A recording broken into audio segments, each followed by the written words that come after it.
पंचमस्थ पूज्य शनि, षष्ठ में राहु और सप्तम में गुरु, इन तीन तीन ग्रहों के सपोर्ट से 2024 तुला राशि वालों के लिए उदित हो रहा है। आप सभी तुला राशि वालों को मैं कामिनी खन्ना YouTube/ब्यूटी विद एस्ट्रोलॉजी से देती हूँ खूब सारी शुभकामनाएं, बधाइयाँ जी बधाइयाँ। बहुत अच्छा साल है क्योंकि आप शुक्र लगन के हो और न्यूमरोलॉजिकली ये साल जो है ये शनि का साल है। ऊपर से शनि जो है आपके पंचम स्थान में स्वग्रही होकर बैठे हैं। खूब बुद्धि चलेगी, खूब काम बढ़ेगा, व्यवसाय बढ़ेगा, मित्रगण सहायता करेंगे, बच्चों से खुशियां मिलेगी, अपने अध्ययन पढ़ाई और बच्चों के अध्ययन पढ़ाई के मार्ग प्रशस्त होंगे, बहुत ज्ञान हासिल होगा, डिसीजन सही होंगे, यात्राएं शुभ होगी और व्यवसाय बढ़ेगा। समझ लीजिए कि जो षष्ठ में राहु बैठेगा 2024 में आपके लिए वो ढेर सारा काम काज लेकर आएगा, लेकिन बहुत ज़्यादा भाग दौड़ भी लेके आएगा। इस काम के चलते दौरान आपको अपनी तबीयत संभालनी पड़ेगी। आपको कोई भ्रम ना हो किसी के विषय में। आप लोन्स वगैरह लेते हुए सजग रहें। आप ये भी ध्यान से देखें कि आप किसी गलत व्यक्ति के साथ तो नहीं व्यवसाय कर रहे हैं। आप ये भी देखें कि आपको कोई भी व्यवहार अपना कागज पत्र संभल के करना है और फिर निश्चिंत होकर आगे बढ़ना है, क्योंकि राहु नए नए अवसर प्राप्त कराएगा आपको षष्ठ में जाकर। वहीं पर जो गुरु हैं वो सप्तम में बैठ के आपके विवाह का पूर्ण इंतजाम कर देते हैं और इससे आपकी जिन लोगों की शादियां नहीं हुई हैं, जिन लोगों को व्यावसायिक पार्टनर नहीं मिला है, उन लोगों के लिए ये साल व्यावसायिक पार्टनर भी ला कर देगा। इनके कामकाज में खूब बढ़ोतरी होगी पूर्वार्ध में। अब आप कहेंगे कामनी जी ऐसा आपने क्यों कहा पूर्वार्ध में? इसलिए कि पूर्वार्ध के बाद 1 मई से गुरु जो हैं इनके अष्टम भाव, इनकी ही राशि वृषभ राशि में चले जाएंगे, जो कि बहुत ज़्यादा सुखद स्थिति नहीं रहेगी। उस समय आपको अपने शुगर पे कंट्रोल, मोटापे से कंट्रोल या कोई अन्य पेट या हिप्स या नीचे के पैर या गला या कोई अन्य ऐसी समस्याएं जो कि आपको डायबिटीज़ वगैरह है, मोटापे से जनित हैं, उस सब से आपको बचना पड़ेगा। अपने पार्टनर्स के साथ मतभेद होता दिखता है आपका मुझे उत्तरार्ध में। 1 मई के बाद आपको बहुत ज़्यादा सजग रहना पड़ेगा, जबकि गुरु की दृष्टि जो है बहुत ही शुभ पड़ेगी पूर्वार्ध में, और पूर्वार्ध में धन लाभ में भी सहायता करेगी। गुरु की दृष्टि यात्राओं में भरपूर लाभ दिलाएगी। और फिर आपसे मैं चेतावनी देती हूँ कि आपको अनाप शनाप खा के कामकाज में ज़्यादा लग के मोटा नहीं होना है, चर्बी नहीं बढ़ानी है। याद रखें महालक्ष्मी योग बनेगा और आपके विवाहित जीवन के साथी उत्तम प्रकार के वर वधू का चयन भी हो जाएगा। अभी तक आपको मेरा वीडियो अच्छा लग रहा है तो आप कृपया सब्सक्राइब कर दीजिए मेरा ये YouTube चैनल YouTube/ब्यूटी विद एस्ट्रोलॉजी।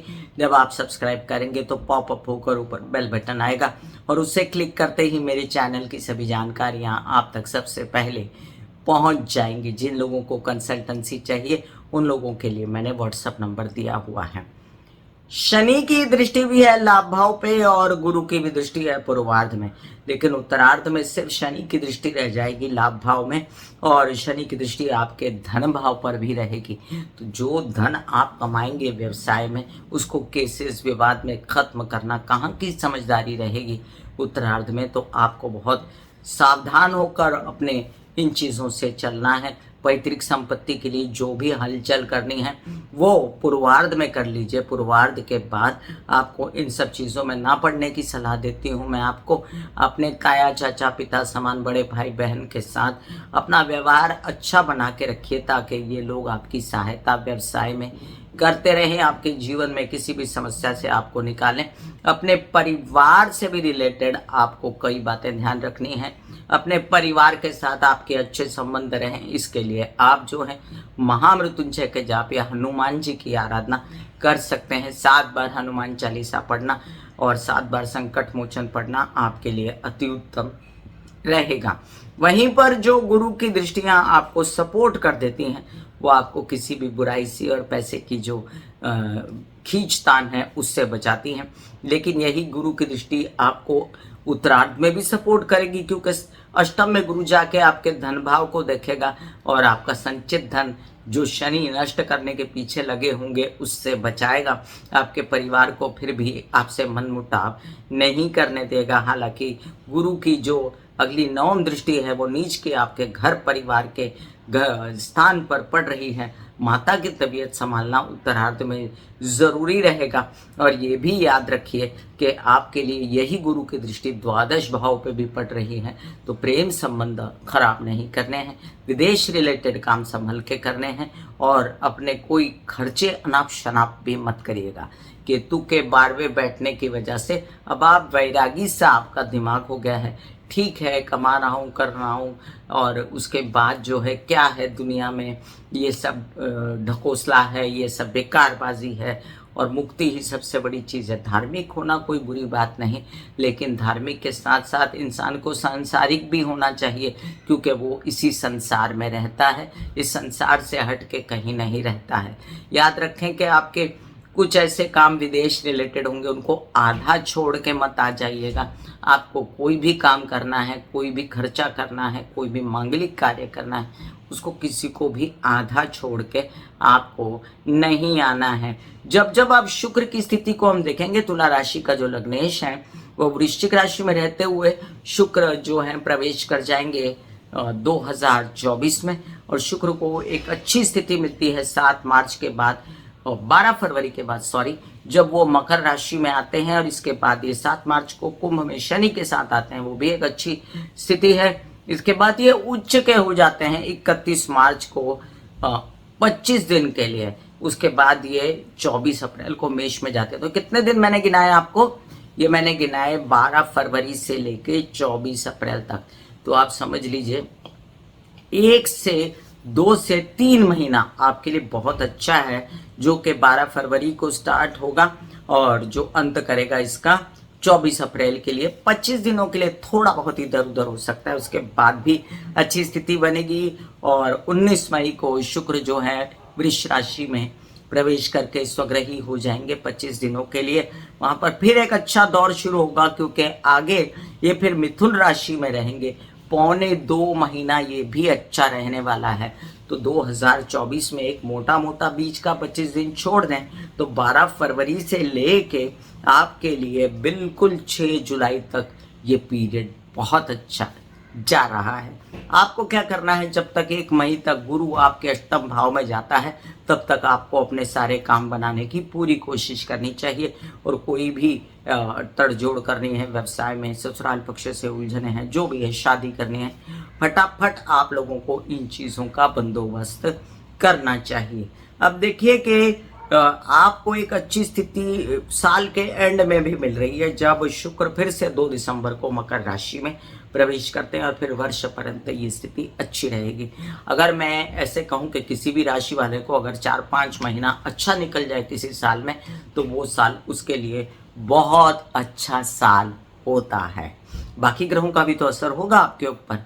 चलिए अब मैं आपको शुक्र के कुछ उपाय बताती हूँ, जो शुक्र को एनहांस करने के लिए, कि जब जब शुक्र अस्त हो जाए, जैसे 26 अप्रैल को शुक्र अस्त भी हो रहे हैं, तो अच्छी राशियों में रहने के बावजूद शुक्र का बल कुछ कम हो सकता है।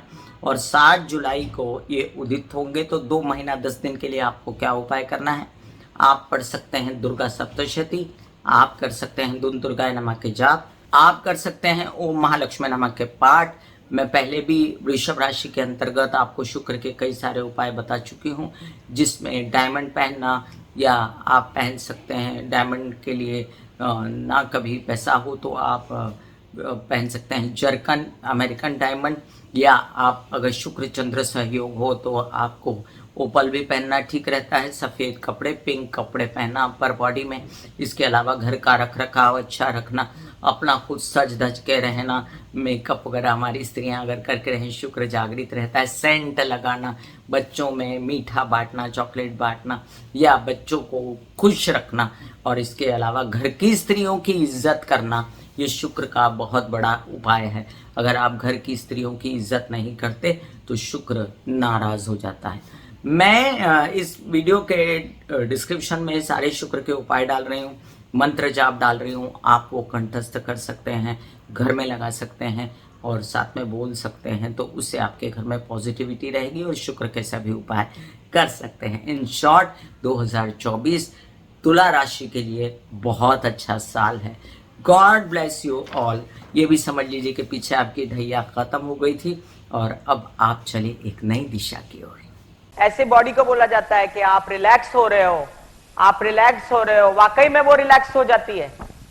फिर आप अपने एक एक अंग को बोलिए, आपकी शिखा रिलैक्स हो गई, आपके बाल रिलैक्स हो गए, आपका माथा रिलैक्स हो गया, आपकी आंखें रिलैक्स हो गई, ऐसा मैसेज दीजिए। ये आपका शरीर है,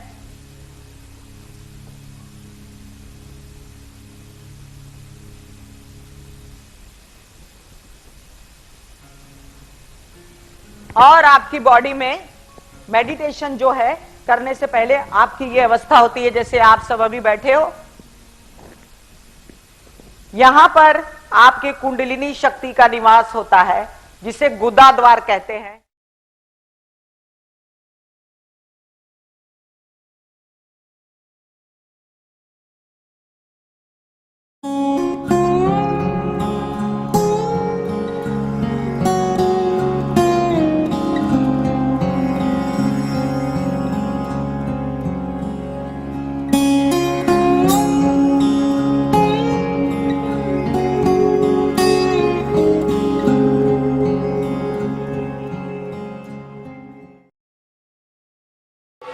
दिल का हाल सुनो मेरी मैया, हाँ शक्ति आए भैया। दिल का हाल सुनो मेरी मैया, हाँ शक्ति आए भैया। टूटी से मेरी बहना, उठाओ मुझे भैया।